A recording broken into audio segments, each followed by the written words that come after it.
एक ऐसा कॉमेडियन जिसने मरने के बाद भी एक एनिमेटेड मूवी के डायलॉग्स के लिए अपनी आवाज दी, और एक ऐसी नौकरी जिसमें झील में कूदने के मिलते हैं 80 लाख रुपए सालाना। और साल 1960 में फ्रांस ने जो न्यूक्लियर टेस्ट किया वो अब उसके लिए कैसे मुसीबत बन रहा है। और अमेरिका की एक ऐसी बिल्डिंग जो साल में 6 बार आसमानी बिजली के गिरने का शिकार होती है, और किस पक्षी को आजकल सड़कों को साफ करने की ट्रेनिंग दी जा रही है। और एक ऐसी महिला जो पुरुषों के सीमेंट से ज्वेलरी बना रही है, और दाढ़ी मूछ वाली इस महिला के बारे में जानकर आप चौंक जाएंगे। यदि आप इन फैक्ट्स के बारे में नहीं जानते तो बने रहिए रहस्य टॉक शो के इस नई वीडियो के आखिर तक। नंबर 19। दोस्तों, क्या आपको पता है कि दुनिया में एक ऐसी जॉब भी है जिसमें आपको झीलों में कूदकर गोल्फ बॉल्स निकालनी पड़ती है। इस जॉब के लिए सिर्फ प्रोफेशनल डाइविंग लाइसेंस होल्डर ही अप्लाई कर सकते हैं। आपको जानकर हैरानी होगी कि ऐसे मामूली से काम के लिए लोगों को 80 लाख रुपए तक की एनुअल सैलरी मिलती है। लो भाई, अब पढ़ाई लिखाई छोड़कर डाइविंग ही सीख लेते हैं। Number 18। Computer animated comedy film toy story के कैरेक्टर मिस्टर पोटैटो को अमेरिकन कॉमेडियन डॉन रिकलेस अपनी आवाज दिया करती थी, लेकिन टॉय स्टोरी 4 के लिए डायलॉग्स रिकॉर्ड करने से पहले ही उनकी मौत हो गई। आपको जानकर हैरानी होगी कि उनकी मौत के बाद भी उन्हें रिप्लेस नहीं किया गया, और डॉन रिकलेस की पिछली 25 सालों की रिकॉर्डिंग निकालकर उसमें से जरूरी शब्दों को जोड़कर टॉय स्टोरी 4 के लिए मिस्टर पोटैटो के डायलॉग्स बना लिए गए। नंबर 17। साल 1960 के आसपास फ्रांस ने सहारा रेगिस्तान में न्यूक्लियर टेस्ट किया था। इस टेस्ट की वजह से उस जगह की रेडियो एक्टिव डस्ट में बदल गई थी, और वो कहते हैं ना, कर्मा हिट्स बैक। फ्रांस के साथ भी यही हाल हुआ। पिछले साल चलने वाली काफी तेज हवाओं की वजह से सहारा रेगिस्तान की ये रेडियो एक्टिव डस्ट हवाओं के साथ उड़कर वापस फ्रांस में आने लगी। मतलब फ्रांस ने सहारा रेगिस्तान को 60 साल पहले जो दिया था, सहारा रेगिस्तान अब उसी चीज को फ्रांस को लौटा रहा है। इसे कहते हैं प्रकृति का बदला। इसी कमाल के फैक्ट पर प्लीज वीडियो को लाइक कर दीजिए। नंबर 16। पूरी दुनिया में अमेरिका की पहचान बन चुका स्टैच्यू ऑफ लिबर्टी हर साल लगभग 600 बार लाइटनिंग स्ट्राइक यानी बिजली की चपेट में आता है। इतनी बार बिजली गिरने के बावजूद कॉपर से बने स्टैच्यू ऑफ लिबर्टी की मजबूती में कोई कमी नहीं आई है। वैसे क्या आप ये बात जानते हैं कि जो स्टैच्यू ऑफ लिबर्टी अमेरिका की पहचान बन चुका है, उसका निर्माण अमेरिका में नहीं बल्कि फ्रांस में किया गया। दरअसल फ्रांस ने साल 1886 में गिफ्ट के तौर पर स्टैच्यू ऑफ लिबर्टी अमेरिका को दिया। नंबर 15। दोस्तों, अगर आपको याद हो तो एक बार मैंने आपको एक ऐसी महिला के बारे में बताया था जो माँ के दूध से अलग अलग तरह की ज्वेलरी बनाया करती थी। अब एक महिला इससे भी आगे बढ़ चुकी है, और वो सीमेंट यानी वीर्य से ज्वेलरी बना रही है। सीमेंट से ज्वेलरी बनाने वाली इस महिला का नाम अमांडा है। ये सीमेंट को सुखाकर उसे पाउडर बनाती है, और फिर इस पाउडर में कुछ और चीजें मिलाकर इससे खूबसूरत ज्वेलरी बनाती है। नंबर 14। अमेरिकन कंपनियों में भारतीय मूल के सीईओ की संख्या लगातार बढ़ती जा रही है, और अब इस लिस्ट में स्टारबक्स का नाम भी शामिल होने वाला है। स्टारबक्स ने भारतीय मूल के लक्ष्मण नारासिम्हन को अपनी कंपनी का अगला सीईओ घोषित किया है। अमेरिका में रह रहे लक्ष्मण नारासिम्हन का जन्म पुणे में हुआ था। नंबर 13। एक और अमेरिकन कंपनी भारतीय मूल के लोगों को अपना सीईओ बना रही है, वहीं दूसरी ओर चाइनीज कंपनी रोबोट में अपना सीईओ तलाश रही है। चीन की एक गेमिंग कंपनी दुनिया की पहली ऐसी कंपनी बन गई है जिसने अपने सीईओ के रूप में एक रोबोट को नियुक्त किया है। इस कंपनी का ये रोबोट सीईओ एक ह्यूमनॉइड रोबोट है, और कंपनी के अनुसार ये रोबोट हर तरह के मुश्किल फैसले लेने में सक्षम है। लो भाई, अब तो रोबोट के द्वारा नौकरी छीने जाने की चर्चा चल रही थी, लेकिन यहाँ तो पूरी कंपनी पर ही रोबोट का कब्जा हो रहा है। इसी अमेजिंग फैक्ट पर प्लीज दोस्तों इस चैनल को सब्सक्राइब करके इस घंटी को जरा दबा दीजिए। नंबर 12। दोस्तों, ये बात तो आप जानते ही होंगे कि कौवे इस दुनिया के सबसे इंटेलिजेंट बर्ड्स में से एक है। नीदरलैंड्स का एक स्टार्टअप कौवे की इसी इंटेलिजेंस का फायदा उठाते हुए उन्हें सड़कों पर पड़े हुए सिगरेट के टुकड़ों का उठाने की ट्रेनिंग दे रहा है। ये कौवे सिगरेट के टुकड़ों को उठाकर एक कंटेनर में जमा करेंगे, और इसके बदले उन्हें मूंगफली खाने को दी जाएगी। इस ट्रेनिंग के बारे में सारे कौवे अच्छे से ट्रेन भी हो चुके हैं, और ये बखूबी अपने काम को अंजाम दे रहे हैं। वैसे इंसानों का फायदा होने के साथ ही इस काम में कौवों को भी अच्छा इनाम मिल जाता है। नंबर 11। नीदरलैंड्स की फूड चेन कंपनी इकिया के रेस्टोरेंट्स में पूरे शहर में सबसे सस्ता खाना मिलता है। भले ही इसके लिए इकिया को नुकसान ही क्यों ना उठाना पड़े, लेकिन पूरे शहर में सबसे सस्ता खाना इसी रेस्टोरेंट्स में परोसा जाता है। इसके पीछे की वजह यह है कि इकिया की एक पॉलिसी है जिसके अनुसार शहर के 50 किलोमीटर के रेडियस में जितने भी रेस्टोरेंट्स होंगे उन सभी में सबसे कम दामों में इकिया रेस्टोरेंट्स में खाने की चीजें मिलेंगी। इस पॉलिसी की वजह से कुछ फूड आइटम्स पर इन्हें नुकसान भी उठाना पड़ता है, लेकिन कंपनी इस नुकसान की भरपाई अपने दूसरे बिजनेस से कर लेती है। आपको बता दें कि इकिया फर्नीचर, किचन अप्लायंसेस और होम एक्सेसरीज भी बनाती है। नंबर 10। अमेरिका की हवाई में स्थित कोवाई आइलैंड पर घूमने आने वाले लोगों को एक दिन के लिए शेल्टर में रहने वाले कुत्तों के साथ वक्त बिताने का मौका दिया जाता है। फील्ड ट्रिप पर जाने वाले ये लोग अपने साथ साथ इन कुत्तों को ले जा सकते हैं और ये ट्रेंड कुत्ते घूमने में उनकी मदद भी करते हैं। दरअसल इस योजना का मकसद ये है कि लोगों को इन कुत्तों के साथ वक्त बिताने का मौका देकर एनिमल शेल्टर वाले लोगों के दिलों में कुत्तों के प्रति प्यार बढ़ाने की कोशिश की जाती है और साथ ही ऐसा करने से शेल्टर में रहने वाले इन कुत्तों के एडॉप्ट होने की संभावना भी बढ़ जाती है। नंबर 9,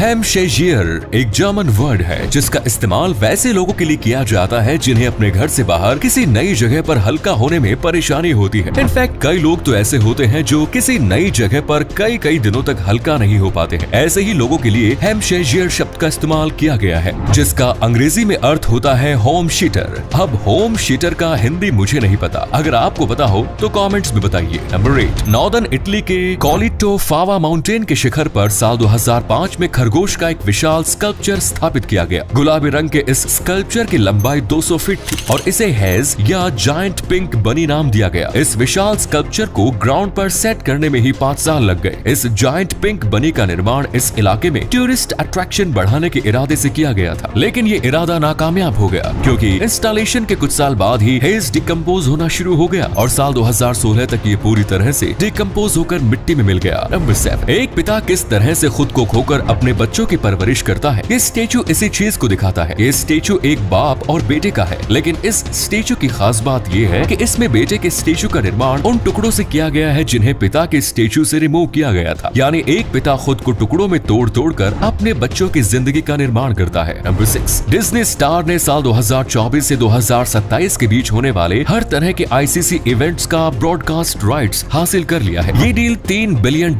में हुई। हालांकि ये सिर्फ इंडियन मार्केट के लिए ही है। इस डील से डिज्नी स्टार ने साबित कर दिया कि भारत में क्रिकेट के क्षेत्र में उसका ही दबदबा रहने वाला है। नंबर 5, मशहूर अमेरिकन रैपर टुपैक शाकुर को सेक्सुअल अब्यूज चार्जेस की वजह से साल 1995 में 8 महीने तक की जेल में रहना पड़ा। टुपैक शाकुर जब तक जेल में थे तो तब तक उनके दोस्त जिम कैरी उन्हें हमेशा फनी लेटर्स लिखा करते थे ताकि जेल के मुश्किल वक्त में भी टुपैक शाकुर के चेहरे पर मुस्कुराहट आ सके। दोस्ती हो तो ऐसी हो जो किसी भी हाल में अपने दोस्त का साथ नहीं छोड़ता। नंबर 4, दुबई घूमने गए एक कपल को उस वक्त परेशानी हुई जब व्हील चेयर पर बैठी एक महिला बीच तक नहीं जा सकी क्योंकि रिजॉर्ट से लेकर बीच तक जाने के लिए व्हील चेयर जाने की सुविधा नहीं थी। अपनी पत्नी की इस परेशानी को देखते हुए वो शख्स अपनी पत्नी से कहने लगा कि ये कितने शर्म की बात है कि वो उसे नीचे बीच तक नहीं ले जा सकता। पास ही में खड़े एक वेटर ने इन दोनों की बात सुन ली और वेटर ने जाकर मैनेजर को ये बात बताई। मैनेजर तक ये बात पहुंचने के बाद उसी दिन दोपहर में रिजॉर्ट से लेकर बीच तक जाने के लिए वुडन वॉकवे का निर्माण कर दिया गया और इस कपल के लिए बीच पर शानदार लंच का भी इंतजाम किया गया। नंबर 3, पूरी तरह से भारत में निर्मित देश का पहला aircraft carrier INS Vikrant Indian navy में शामिल हो चुका है। भारतीय इतिहास में निर्मित ये अब तक का सबसे बड़ा और मोस्ट कॉम्प्लेक्स वॉरशिप है। इस एयरक्राफ्ट कैरियर की लंबाई 860 फीट है।